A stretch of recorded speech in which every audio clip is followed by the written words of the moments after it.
Existe uma frase muito batida em nosso meio cristão, né, em diversas igrejas, em muitos lugares do nosso país, que é a frase: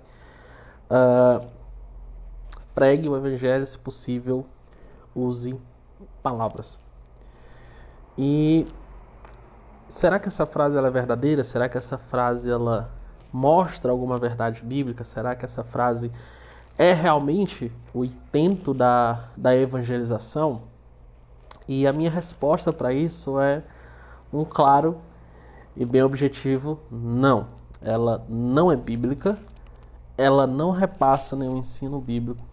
Por mais bonitinha que ela pareça, por mais que atraente ela seja, ela não passa nenhum ensino bíblico e nem é fiel à Bíblia. E eu quero explicar e mostrar a você o que realmente a Bíblia ensina sobre essas coisas, certo?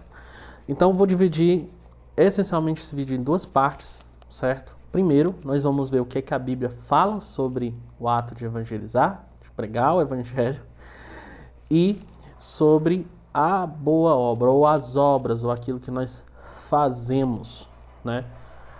Essencialmente como cristãos e para que elas servem, tá bom? Então vamos lá, primeira coisa, né? Sobre a pregação do evangelho. Obviamente,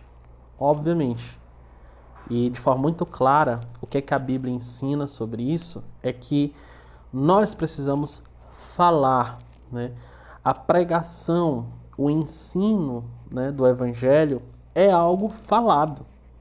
Em nenhum momento das Escrituras Sagradas nós encontramos a boa obra ou o que nós fazemos ou aquilo que nós praticamos diante das pessoas do mundo como um ato de pregação. Em nenhum momento, certo? Então, a Bíblia essencialmente ensina que a pregação do Evangelho é um ato de falar, de expor, de explicar. O próprio significado da palavra pregar dentro do Novo Testamento envolve todos os atos de comunicação verbal, de abrir a boca e ensinar o que é que Jesus fez por nós na cruz, certo? E algumas palavras são muito importantes. Algumas palavras envolvem ensino, algumas palavras acerca de pregação envolvem proclamação, né? Algumas palavras sobre pregação envolvem ser um arauto, um embaixador. E todas essas palavras, né, elas essencialmente estão ligadas à comunicação verbal. E não somente isso, não somente o significado das palavras dentro do Novo Testamento, mas também os próprios textos bíblicos nos deixam isso muito claro. Pregar é pregar, pregar é falar, e falar é se comunicar por meio de palavras, certo? E aqui eu quero trazer alguns versículos que mostram que essencialmente a evangelização é um ato de pregação, é um ato de ensino, é um ato de proclamação, é um ato de exposição, tá? Vamos ver primeiro o que é que a Bíblia nos ordena sobre a evangelização, certo? Em Marcos 16:15, a Bíblia ela nos ensina que nós devemos pregar, ir por todo mundo e pregar o evangelho a toda criatura. É exatamente isso que o texto diz. Ele diz essencialmente, disse-lhes: ide por todo mundo, pregai o evangelho a toda criatura. Certo? Então esse texto é muito fundamental, certo? Esse texto é muito claro. Segundo, vamos para a grande comissão, que é o texto mais base que nós usamos sobre a evangelização. E que por mais que nós usemos muito, nós esquecemos muito quando e se aderimos a essa frase, né? Mateus 28:20 diz assim: ensinando-os a guardar todas as coisas que eu vos tenho ordenado ou mandado, ou seja, ensinar certo? Ensinar é falar para as pessoas aquilo que o Senhor nos ordenou, nos ensinou. E não somente isso, mas evangelização, a depender muito de como você está, ela envolve também ensinar a guardar, a praticar a palavra de Deus. Vamos para, entre aspas, a grande comissão agora de Lucas, capítulo 24, que também é muito claro e é um texto muito bom. Lucas 24, versículos 46 e 47 diz assim: E disse-lhes: Assim está escrito, e assim convinha que o Cristo padecesse e ao terceiro dia ressuscitasse dentre os mortos. E em seu nome, preste atenção, se pregasse o arrependimento e a remissão dos pecados em todas as nações, começando por Jerusalém. E destas coisas sois vós testemunhas. Então, a ordem bíblica é clara, é ensinar, pregar, anunciar, expor aquilo que o nosso Senhor Jesus fez por nós na cruz, por amor de nós. Segundo, vamos ver o exemplo de Jesus. O que é que Jesus fazia? Será que Jesus, ele fazia, né? Ele deixava simplesmente para pregar, se possível, né, usando palavras? Não. O Senhor Jesus claramente nos mostra ao contrário. Ele pregava o evangelho e tinha as obras como secundárias ou como importantes, mas com o objetivo que nós vamos ver mais para frente, tá? Mas a primeira ação de Jesus sobre evangelização é pregar. O trabalho da evangelização é ensino. Vamos ver, por exemplo, em Marcos, capítulo 1, versículos 14 ao 15, que diz assim: E depois que João foi entregue à prisão, veio Jesus para a Galiléia, pregando o evangelho do reino de Deus. E como é que ele pregava? Dizendo, falando: O tempo está cumprido e o reino de Deus está próximo. Arrependei-vos e crede no evangelho. Então Jesus ensinava, falava, se comunicava. Então Jesus cria que isso era o principal, que foi para isso que ele veio, foi para pregar, foi para ensinar o evangelho. Ele deixa isso claro nos versículos 38 e 39, que diz assim: E ele lhes disse, ainda no capítulo 1, certo? De Marcos. E ele lhes disse: Vamos às aldeias vizinhas, para que eu ali também pregue. Por quê, Senhor? O próprio versículo nos responde: Porque para isso vim. E o que é que ele continuava a fazer? Versículo 39. E pregava nas sinagogas deles por toda a Galiléia e expulsava os demônios. Então, é isso que o nosso Senhor nos dá como exemplo. Ele anunciava, comunicava o evangelho. Para ele, a expulsão de demônios e tudo era um complemento apenas do seu ministério e não a centralidade do seu ministério. Jesus compreendia que evangelização é anúncio, é proclamação, é exposição, certo? E como os apóstolos também entendiam a evangelização. Vamos para Atos, capítulo 2.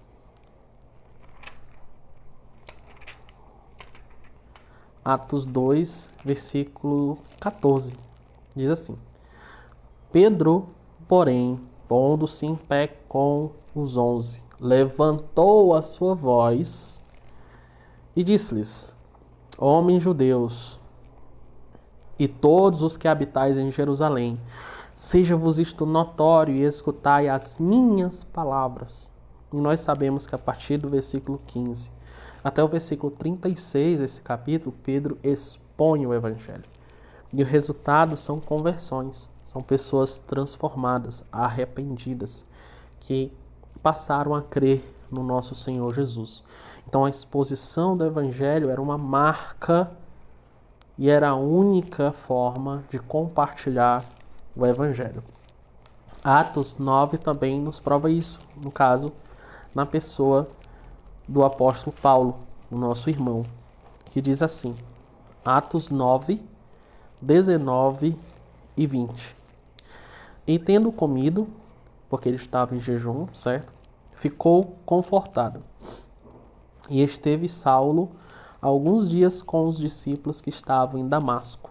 E logo nas sinagogas pregava a Cristo, que este é o Filho de Deus. Percebe? O apóstolo Paulo escreveu várias cartas também, expondo o evangelho como Romanos. Então, é inquestionável que o compartilhamento do evangelho sempre é e será por meio de palavras, por meio de comunicação verbal, por meio daquilo que nós falamos com as pessoas, certo? E por último, como a igreja primitiva também fazia isso, é também comunicando a palavra de Deus. Isso está em Atos 8, versículos 1 ao 6, que diz assim: E também Saulo consentiu na morte dele, e fez-se naquele dia uma grande perseguição contra a igreja que estava em Jerusalém. E todos foram dispersos pelas terras da Judéia e de Samaria, exceto os apóstolos. E os homens piedosos foram enterrar Estevão, e fizeram sobre ele grande pranto. E Saulo assolava a igreja, entrando pelas casas e, arrastando homens e mulheres, os encerrava na prisão. Mas os que andavam dispersos, note, iam por toda parte anunciando a palavra. E descendo Filipe, a cidade de Samaria, lhes pregava a Cristo. E o versículo 6, e as multidões unanimemente prestavam atenção ao que Filipe dizia, certo? Porque ouviam e viam os sinais que ele fazia. Pois que os discípulos, porque os espíritos imundos saíam de muitos que os tinham clamado em alta voz, e muitos paralíticos e coxos eram curados, e havia grande alegria naquela cidade. Ou seja, o compartilhamento do evangelho, ele sempre foi por meio de palavras, sempre foi por meio da nossa fala, do que nós abrimos a boca, compartilhamos e ensinamos, tá? E aqui, já nesse versículo, eu quero responder a segunda parte, né? Então, para que serve aquilo que nós fazemos diante do mundo? Para que servem as boas obras? Né? Para que a gente obedece? Certo? A obediência diante das pessoas do mundo tem ao menos 3 ou 4 utilidades, certo? E fora as outras. Mas a única utilidade que ela não tem é pregar o evangelho. Ninguém vai olhar para uma atitude sua e dizer: nossa, como Jesus Cristo foi glorioso ao morrer na cruz por mim para me salvar dos meus pecados. E como os meus pecados, eles eram malditos, desgraçados e me afastavam do Senhor e tudo. Não dá, não tem como, sabe? Então, ninguém vai ter essa intuição, essa revelação. É necessário pregar o evangelho. Como a gente vê, por exemplo, em Romanos capítulo 10. Né? Como as pessoas crerão se não há quem pregue. Então, não há como as pessoas confiarem em Jesus completamente sem o ensino, a proclamação, né, do evangelho por meio da nossa fala, por meio das nossas palavras, certo? Então é muito importante. Então, voltando, qual é o papel das obras? Primeiro, como nós vimos no próprio texto aqui de Atos, é para atrair a atenção, para que as pessoas nos ouçam, tá? Então as obras, elas têm esse papel de fazer com que as pessoas notem uma diferença, notem algo que tem algum ponto que faz com que aquela pessoa, ou que aquele indivíduo, ela tem alguma coisa para mim escutar. No caso aqui, eram obras milagrosas, eram obras maravilhosas do Espírito Santo, expulsando demônios, curando as pessoas e tudo. Mas se você prestar atenção, tem um objetivo, né? As pessoas davam atenção. Por quê? Né? O versículo 6, ele vai dizer: porque ouviam e viam os sinais que ele fazia. Ou seja, A pregação por si só, ela atrai a atenção das pessoas. Não é meu objetivo hoje falar de como ela por si só atrai, mas as obras que o Senhor faz através de nós têm esse papel de cativar a atenção para que as pessoas ouçam. Então essa é a primeira coisa. A segunda é que as obras não foram feitas para pregar. As obras foram feitas para que andássemos nelas. As obras foram feitas para que a gente pudesse praticar após sermos salvos pela graça do Senhor Jesus. E isso está em Efésios, capítulo 2, versículos 8 ao 10. E diz assim, Efésios 2, 8 a 10. Porque pela graça sois salvos por meio da fé ou mediante a fé, e isto não vem de vós, é dom de Deus, não vem das obras, para que ninguém se glorie, porque somos feitura sua, criados em Cristo Jesus, preste agora atenção, ou seja, com o objetivo de estarmos nas boas obras. Por quê? Porque o próprio versículo 10 responde, as quais Deus preparou para que andássemos nela. Então, o objetivo dos mandamentos de Deus e o objetivo da nossa obediência é para que após sermos salvos, nós tenhamos um caminho para andar, uma nova vida para viver, um novo estilo de vida para desfrutar. Então, é esse o segundo objetivo das obras. O terceiro objetivo é que aquilo que nós fazemos diante das pessoas no mundo, ela tem o objetivo de adornar. Eu acho que esse é uma das coisas mais maravilhosas que nós temos como descrição da obediência. Ela serve para embelezar aquilo que nós cremos. Tito, capítulo 2, versículo 10, é bem claro sobre isso. Caso algum irmão fique incomodado com meu fungado, é porque eu tô com rinite hoje, então tá difícil. Tito 2, 10 diz, não defraudando, antes mostrando toda a boa lealdade, para que em tudo sejam ornamento da doutrina de Deus, nosso Salvador. A NVT, ela traduz de uma maneira um pouco mais clara esse conceito. A NVT coloca assim, nem roubar, mas devem mostrar-se bons e inteiramente dignos de confiança. Assim, tornarão atraente em todos os sentidos o ensino a respeito de Deus, nosso Salvador. Ou seja, Deus está exortando por meio do apóstolo Paulo aquelas pessoas que infelizmente estavam como escravas de outros, por mais que estivessem nessa situação, elas fossem diferentes, elas obedecessem a sua palavra. Qual o objetivo?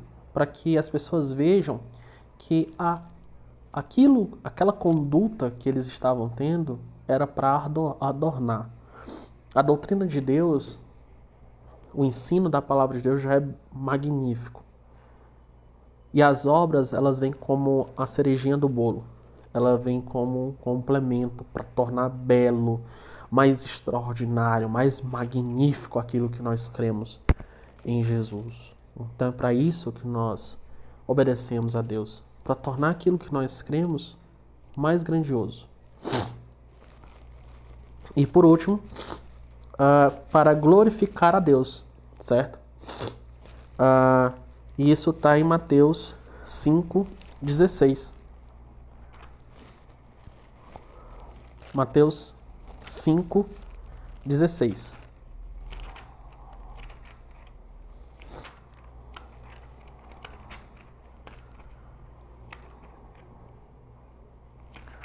Mateus 5,16 diz assim.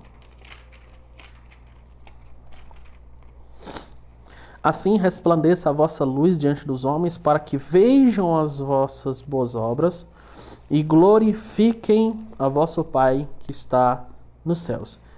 Perceba, a boa conduta é para que as pessoas vejam nossas boas obras e glorifiquem ao nosso Pai.